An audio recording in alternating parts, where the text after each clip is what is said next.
Imagina vivir en un mundo donde los reyes gobiernan por derecho divino, donde los marineros son azotados por la menor desobediencia y donde la mayoría de los hombres jamás tendrá voz en ninguna decisión importante. Ahora imagina otro lugar. Un barco pirata en medio del océano Atlántico, balanceándose bajo un cielo gris, rodeado de peligro constante. Aquí, los hombres votan. Aquí, el capitán puede perder su cargo en cuestión de horas. Aquí, cada miembro tiene derechos definidos antes incluso de zarpar. Parece imposible, pero ocurrió. Y lo más sorprendente es que estas sociedades flotantes no nacieron del idealismo, sino del miedo, la necesidad y la pura lógica de supervivencia. Quédate atento, porque cuanto más profundizamos en este mundo, más se derrumba la imagen tradicional de los piratas como simples agentes del caos. Durante siglos, la cultura popular nos ha repetido la misma historia. Piratas borrachos, violentos y sin reglas. Pero los registros judiciales, los testimonios de sobrevivientes y los documentos incautados cuentan algo muy distinto. Revelan comunidades organizadas que operaban bajo códigos estrictos, contratos colectivos y sistemas de votación sorprendentemente sofisticados. Y aquí surge la primera gran pregunta. ¿Por qué hombres que vivían fuera de la ley decidieron crear leyes propias tan detalladas? La respuesta nos obliga a retroceder y mirar el mundo del que escapaban. En los barcos mercantes y navales del siglo XVII y XVIII, la vida era brutal hasta extremos difíciles de imaginar hoy. Los castigos físicos eran rutina. Los salarios se retrasaban o desaparecían. La comida estaba infestada. Las enfermedades se propagaban sin control. Y lo más inquietante, muchos marineros eran reclutados por la fuerza en las calles portuarias. Sin derechos, sin voz y sin esperanza de justicia. Ahora piensa en esto. Cuando esos mismos hombres se amotinaban o se unían a una tripulación pirata, llevaban consigo una memoria colectiva del abuso. ¿Qué tipo de sistema construirían si tuvieran la oportunidad de empezar de nuevo? La respuesta aparece en los llamados artículos del barco, documentos que funcionaban como auténticas constituciones marítimas. Antes de cada expedición, la tripulación se reunía y negociaba reglas. No era un trámite simbólico. Era un proceso real donde cada participante sabía que su vida dependería de esas decisiones. Se discutían castigos, recompensas, distribución del botín, horarios, disciplina y compensaciones por heridas. Y aquí viene algo que suele sorprender a quienes escuchan esta historia por primera vez. Perder un brazo o una pierna no significaba abandono, sino una indemnización específica acordada previamente. ¿Por qué un grupo de forajidos se preocuparía por algo así? Porque sabían que la justicia predecible era la base de la confianza. Uno de los casos más documentados proviene de la tripulación de Bartholomew Roberts, conocido por haber capturado cientos de barcos durante su carrera. Sus artículos incluían reglas claras sobre apuestas, consumo de alcohol, horarios de luces apagadas y reparto de ganancias. Incluso establecían música obligatoria en determinados momentos para mantener la moral.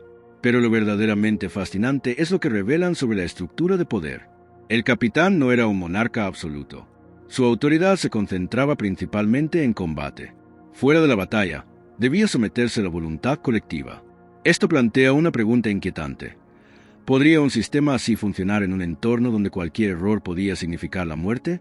Para responder, debemos observar la figura del quartermaster, el contrapeso institucional, dentro del barco. Este oficial representaba los intereses de la tripulación y supervisaba la distribución del botín. Tenía autoridad para intervenir en disputas e incluso para frenar decisiones del capitán.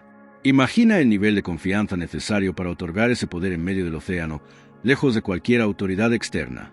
No era idealismo político, era cálculo frío. Si el capitán acumulaba demasiado poder, el riesgo de abuso aumentaba. Si nadie tenía autoridad clara, el caos era inevitable. Así que los piratas crearon un equilibrio. Y aquí aparece otro elemento sorprendente, la democracia directa. Las decisiones importantes se votaban. Atacar un barco, cambiar de rumbo o aceptar riesgos extraordinarios eran asuntos colectivos. Cada voto representaba no solo una opinión, sino una parte del riesgo compartido. Piensa en lo radical que era esto en una época donde la mayoría de las poblaciones ni siquiera podía elegir representantes. ¿Qué nos dice esto sobre la relación entre peligro y participación? El reparto del botín era otro pilar fundamental. A diferencia de las armadas oficiales, donde la riqueza se concentraba en los oficiales, los piratas establecían sistemas relativamente equitativos. El capitán recibía una parte ligeramente mayor, pero no desproporcionada.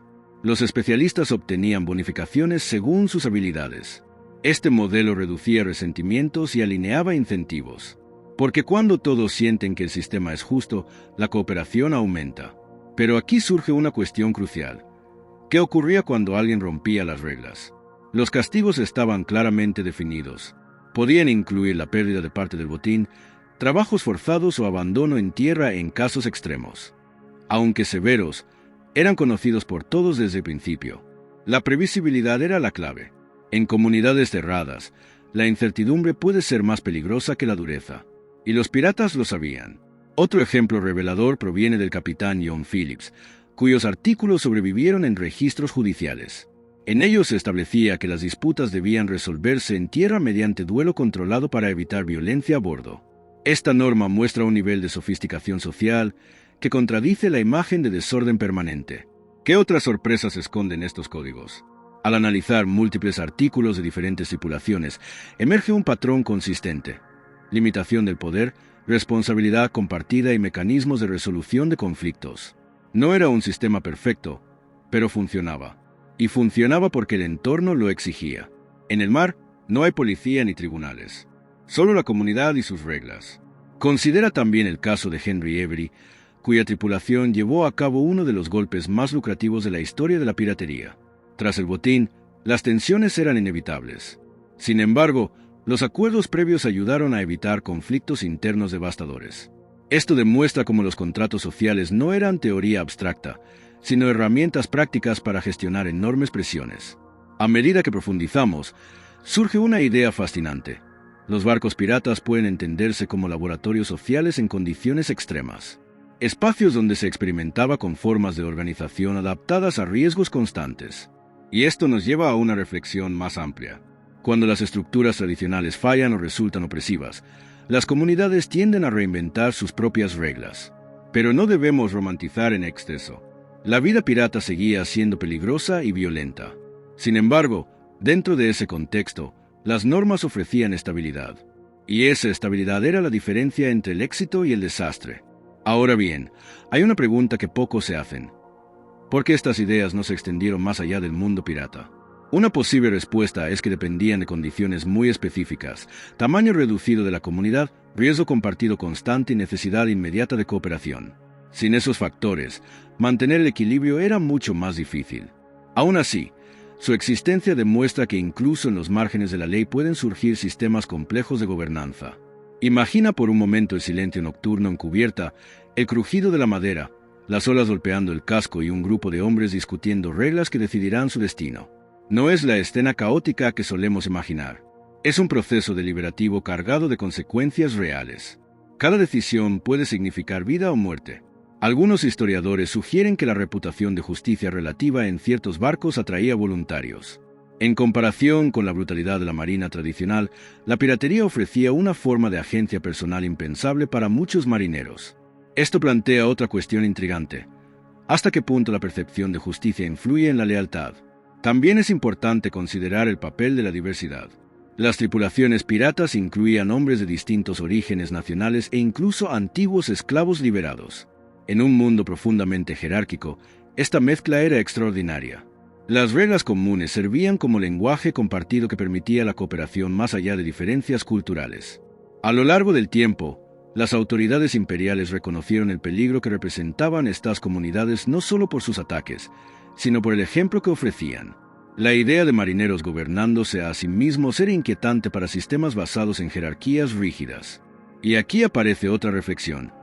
El poder teme tanto a las armas como a las ideas.